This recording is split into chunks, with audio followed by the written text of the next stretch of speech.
Hello aspirants, looking at current affairs for 3rd Feb. The news items that we have picked up from the Hindu newspaper are these 11. We'll look at them in detail. The first one, US NGO to wind up operations in India. So this is US based NGO Compassion International, which is a Christian charity organization which is the largest international donor in India. It has declared that it will shut down operations in India as it is unable to function because of the strict criteria under which it has been put for funding. So it provides funding, it's an NGO providing funding to NGOs in India. And it had been put under prior permission category by the government around 10 months ago. So now after that, after these 10 months, it has decided that it cannot function anymore in India. This is a special case also because then Secretary of State of USA, it's a US based NGO. So this is John Kerry under Barack Obama administration. He had made a special case for this, a request to the present government when he was on a visit to India to consider this matter. Still some concessions were made, but still it was under prior permission category. So the government is alleging that Compassion International is providing, what it does, it provides funding to NGOs in India. So this funding which has been provided to some NGOs, they are indulging in religious convergence. So it's a Christian based organization. So that is what is the allegation which government is putting on it and has put it under prior permission category. So it had been operating in India for over 30 years. It had brought down around 292 crore rupees per year to India. It was funding in India, around 344 NGOs in India were being funded. So now it will be closing down. So some evidences of religious convergence have also been found by the government. It says that Compassion International's own mission statement on its website says that its aim is for children in poverty to become responsible and fulfilled Christian adults. So it says this has raised a red flag with the government. But then Compassion International says that we have not broken any Indian law. Why are we put under this rigorous procedure? So that is the question which it is raising. And finally, it has declared that it would shut down operations. So this is regarding Compassion International, put under prior permission category since March 2016. As I said, US Secretary of State raised this issue too. So it allowed 10 NGOs to receive foreign funds from Compassion International, but still the group wanted all to get the funding which it was providing for. It had a target of 400 crore in this financial year to be provided to NGOs in India. So security agencies say these were being used for religious convergence. So of course the question is that religious convergence, are they forced religious convergence or are they religious convergence as such?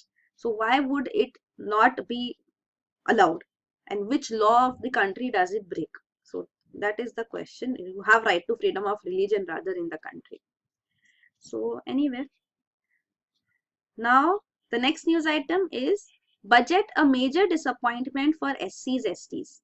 So as we have discussed the budget in detail, in this present budget, the plan, non-plan expenditures differentiation has been eliminated.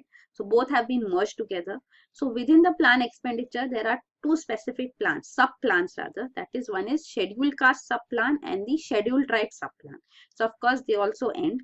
The government has now turned them into allocations. So allocations for welfare of scheduled castes and allocation for welfare of scheduled tribes.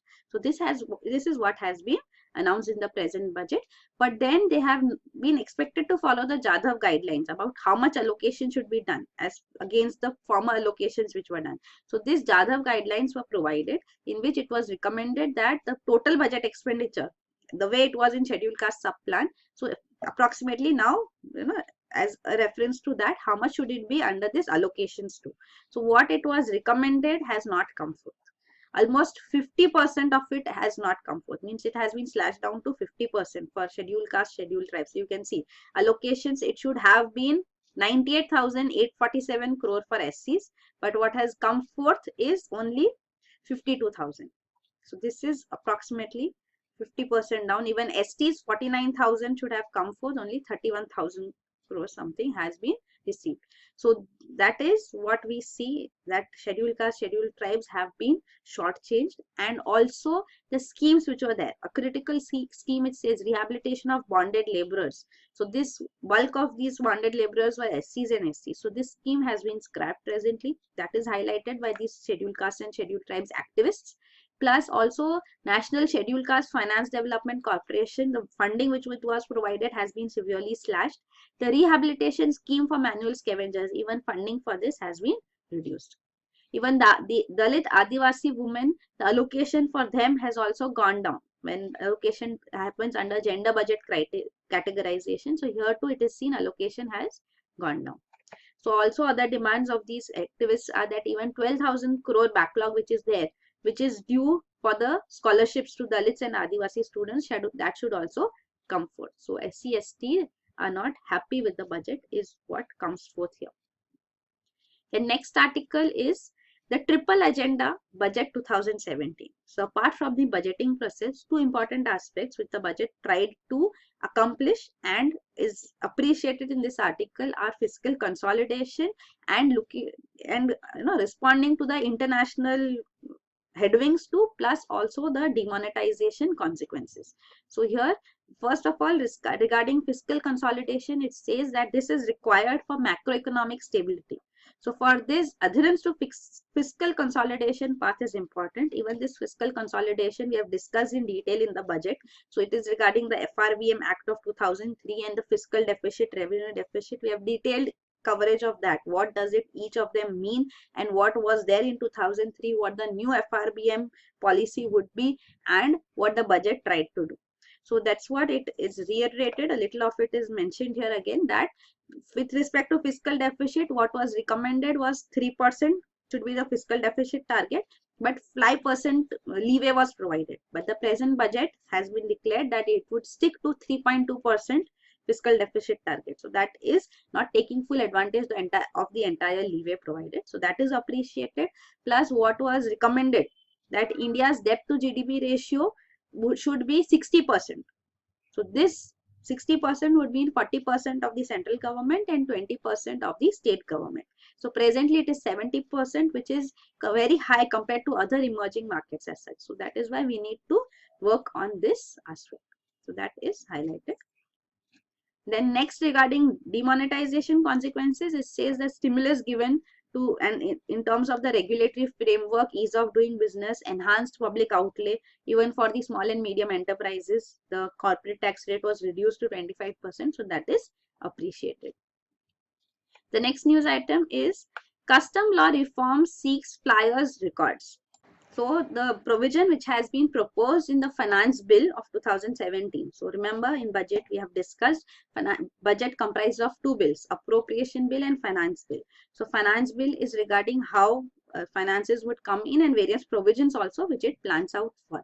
So in this bill, a provision which has been added is that all airlines flying to and from India will have to compulsorily submit passenger name records. So PNRs have to be submitted of all passengers to the government a few days in advance of every flight departure or arrival. So this is a provision proposed. So for this, a new section would be added. So new section 30A and 41A will be added to the Customs Act of 1962. So there will be a fine. So airlines will be fined rupees 50,000 for not submitting the information on time.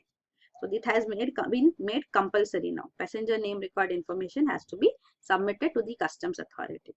So this actually is there. A global practice is also has been initiated. So many international leagues, like countries, international countries as such, like USA, UK, Australia, Brazil, Canada, France, Japan, UAE, also ask for this PNR details of passengers. Even Indian Airlines which fly there. So this is for all airlines, Indian or otherwise, have to submit to Indian government. So same way in these countries too, even Indian Airlines are required to submit the PNR data of passengers to these countries 3 days before the flight, till the next till the day of the travel as such. So all the details have to be provided to the countries authorities, custom authorities.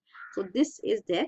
And plus it says presently also basic details of passengers like name, date of birth, nationality is submitted to the custom authorities, but it is submitted just at the time of the flight takes off, 15 minutes before or so.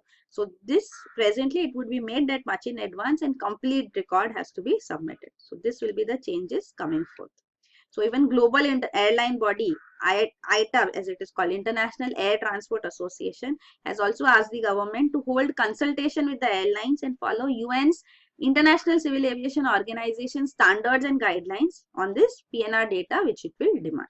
So IATA is an organization which represents airlines and work for the industry policy and standards of airlines. So around 268 airlines are members to this association, and they represent around 117 countries, and approximately 83% of the total air available seat kilometer air traffic. So air traffic represented is quite high. So it's an international organization representing airlines. Then the next news item is RBI cautions against virtual currencies.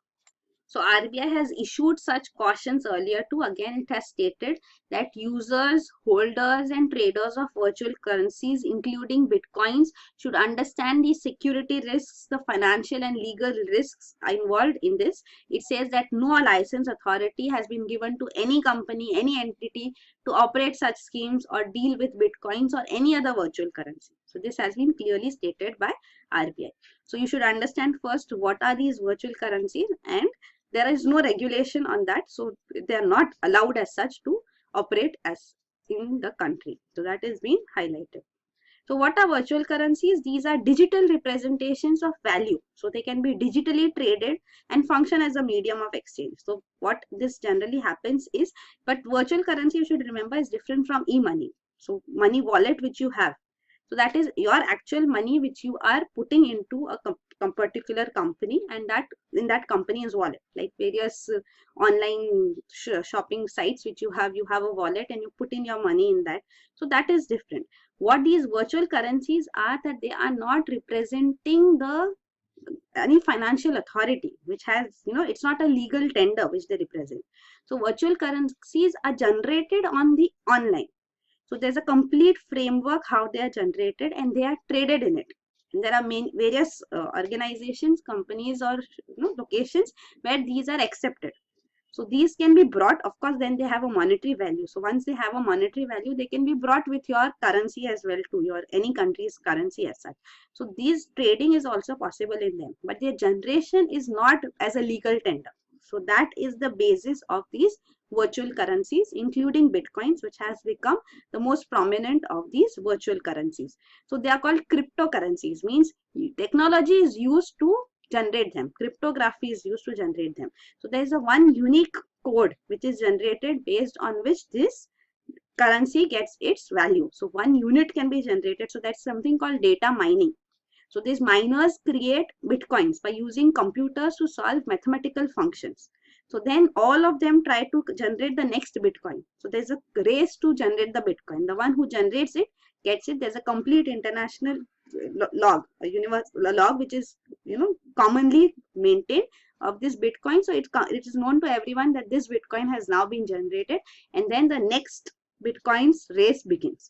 So that's how bitcoins are generated. They're mined, and once they are mined, they have that particular value through which they can be traded and exchanged. So that's how you can have a bitcoin account too, and have your own set of currencies. You can buy them, the value at which they are, you can buy them with your money too. So what is the idea? Why would somebody want to buy bitcoins? The reason is that the generator, the owner of these bitcoins, their identity is kept completely secret. So the way we talk of tax havens like Switzerland and such Swiss banks, so these accounts here, they do not reveal, the banks and the country's policy such that they do not reveal the holders of these accounts, though the policy now is shifting a little, though India has not benefited significantly. But then the policy was this, that the names would not be revealed. So your money is completely safe and secure, and your government or any authority would not come to know that you have this amount of money and on which you can be questioned and asked to pay any tax or anything. So the same thing applies for these bitcoins also. The reason why would people want to invest here and put their money in bitcoins. So RBI is repeatedly raising cautions that this is not allowed. This is not, not allowed in the sense this has not been given any legality as such. So there are risks involved. That's what it says. Financial, because you may lose your money. Security related concerns because it is online. So it has been raising such concerns quite often. Says there are potential financial, legal and security risks involved, that we have not given license or authorization to any company to operate such schemes. So of course, all central banks are against such virtual currencies, because central banks, when they issue currency, a legal tender, then that has that legality to it. whereas these virtual currencies have no legal tender as such. So this is regarding that. So you can see they are cryptocurrencies. They have no central authority through which they come. They are convertible, of course. They can be used to buy goods, services, and money as such too. Then they are not denominated in legal tender, and they have digital value as such, digitally represented value. This you should just ignore, that ePAL as such, PayPal and e-money is different. So that is not under virtual currency. So it is virtual money but not virtual currency as such generated. So then this bitcoins you can see, so RBI is not against e-money. You can keep your money in the wallets, but such bitcoins, which money which is generated, you should not indulge in that, is what RBI is trying to put forth. So then you can see, so business transactions can take place. You can use this money, you can have your account use this money to make a transaction or buy this money also. All that is allowed. The next news item is NPS subscribers can prematurely withdraw 25% of corpus tax-free. So in the budget 2017-18, two major changes which have been made for the national pension system is that members have now been allowed to withdraw up to 25% of the accumulated corpus before retirement without any taxation. So this is a major option, major initiative which will make NPS more attractive. And second provision which has been made is that self-employed individuals can now be allowed to invest up to 20% of their income into NPS. Earlier it was only 10%, but the ceiling would be 1.5 lakhs. So not more than that can be invested under NPS by an individual. So this national pension system is a voluntary pension system. It has been created by an act of the parliament in 2004. 2003 Act, it came into effect in 2004. So this is regulated by PFRDA, that is Pension Fund Regulatory and Development Authority. And it was initially designed for government employees only, but it was opened up for all citizens of India in 2009. So this is National Pension System. So under this, you make contributions to the NPS, and at maturity, means at the age of retirement, 60 years of age, then you can get lifelong annuities. Withdrawals can also take place. So this, at this time of maturity, 60% of the corpus can be withdrawn, and minimum 40% of it has to be invested into annuity plans, and then you get annual returns as such. So that is the pension which will be paid to you post retirement. So this is the national pension scheme. The employee provident fund scheme which is there and the national pension scheme, the difference between these have been put out here. So you can see that NPS scheme, you have various options. So this is the new pension scheme. So that has various options under it. Where do you want to invest? So NPS E stands for investment in equities. Equities as such of various stocks as such. C stands for corporate bonds and G stands for government bonds. So government bonds are least risky. So interest which you would get would be minimal. Then comes corporate bonds and then comes equities. So this is regarding the interest rates, returns which you would get, plus this is regarding employee provident fund return. So you can make a comparison and understand that of course in some cases it is less, in some cases it is more. Then the next news item is Pakistan move unnerves militants. So Pakistan has placed Lashkar-e-Toiba chief Hafiz Saeed under house arrest. So he was the one who was involved in Mumbai terror attacks in 2008. So he has been put under house arrest, but the militant outfits in Jammu and Kashmir have raised their voice against this move by Pakistan.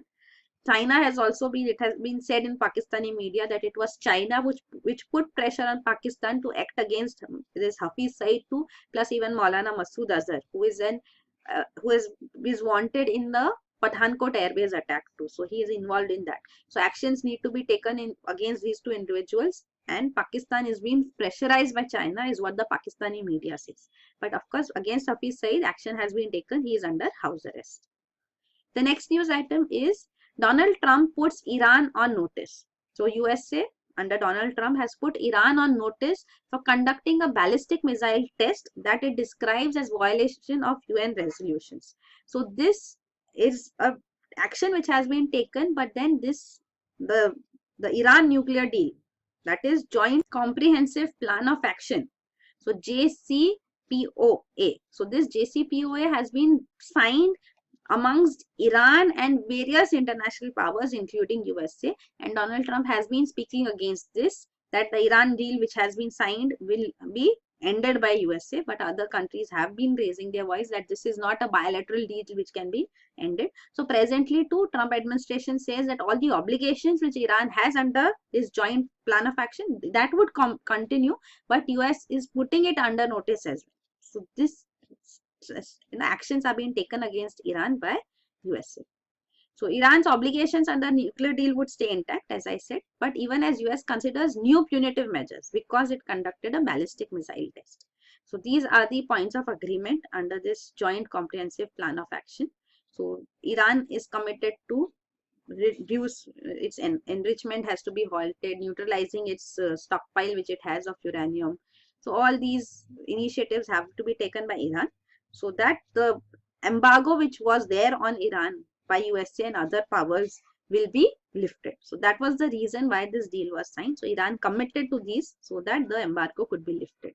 And it said that in return for this, the P5+1. So P5 are the permanent 5 members of UN Security Council, and +1 member is Germany. So they have to provide limited, temporary, targeted and reversible relief while maintaining the vast bulk of sanctions, including oil, finance and banking. So if Iran fails to meet its commitments, the P5+1 will revoke the relief. So relief will be provided, but it will be reversible. So that is what is being, used by USA in this case. So it's putting pressure on Iran now. The next news item is British MPs vote overwhelmingly for Brexit bill. So with respect to Brexit, we have already seen that the Supreme Court of UK has stated that Brexit can be initiated. That is Article 50 of the Lisbon Treaty, which needs to be triggered to initiate the process of Britain's exit from EU. That can be done only after Parliament approves it. So it was only through a referendum which was conducted that people said that they want to leave EU, means Britain will leave EU, Britain will exit EU, Brexit.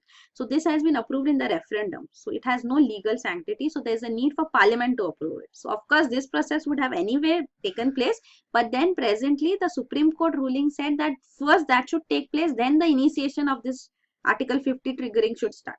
Because after triggering Article 52, it would take around 2 years for Britain to exit EU. So the precondition was said that first take the approval, then initiate the triggering of Article 50. So this, because of this, a hurried bill was initiated by the government in the Parliament. So it was a small bill with not many provisions under it, very few sections, just specifically mentioning that Britain would exit EU. And this has been passed by the lower house. The House of Commons has passed it. So it will go to the House of Lords, which is the upper house in Britain. And here there are chances that the opposition would not allow its smooth passage. So this process has been initiated. So MPs in House of Commons voted overwhelmingly for Brexit bill. So that has been the news right now. So this is the entire timeline. So once the exit process starts in 2017, it would take around 2019 finally being completed. And it may go on further too. So this is detailed out here. Then the next news item is gene variants can add 2 centimeters to your height. So a group of researchers, around 300 researchers from 5 continents, went through genetic data of around 7,11,428 people to find various gene variants. And they have unveiled there are 83 rare gene variants which exert a strong influence on human height. And some are capable of adding or subtracting more than 2 centimeters to a person's height. So this is been through a research which has come forth. So these genes, what are these genes? So in the cell, in the human body, in the nucleus, you have these chromosomes, 23 pair of chromosomes for humans. So in these chromosomes, what you have are these double helical DNA, you can see this, which is wound up, which makes a chromosome. And in this, a particular set of this part of this DNA is actually a particular gene. So there are a large number of genes which are bundled in this chromosomes. So they are being studied by the researchers and trying to understand which gene is responsible for what function. So that is being done presently.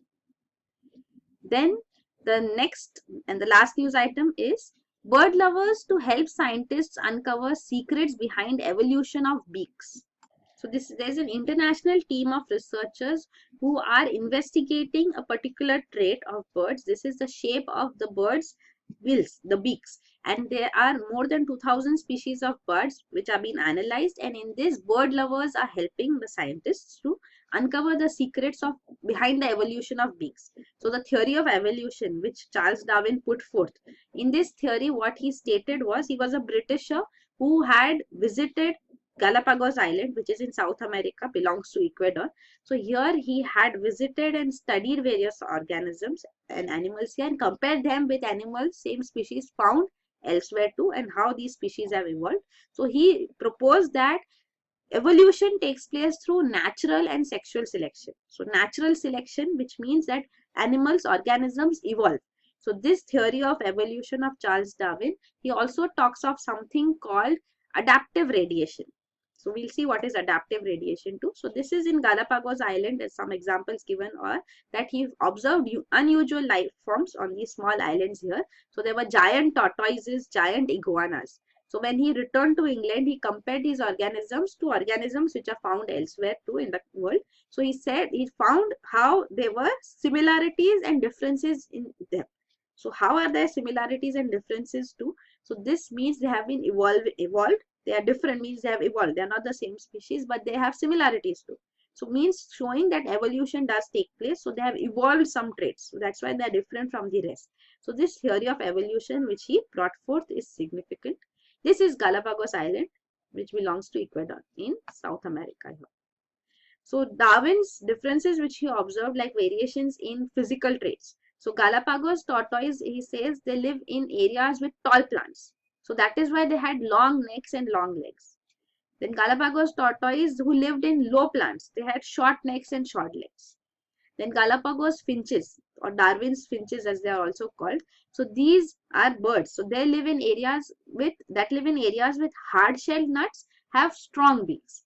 And those which live in areas where they eat insects and fruits, they have long and thin beaks. So this evolution takes place. So that is what he had proved based on the requirement as such. So the adaptive radiation, what this means is that evolution and spreading out of related species takes place in new niches, means new areas. Niche means in environment means that an environment in which an organism is found.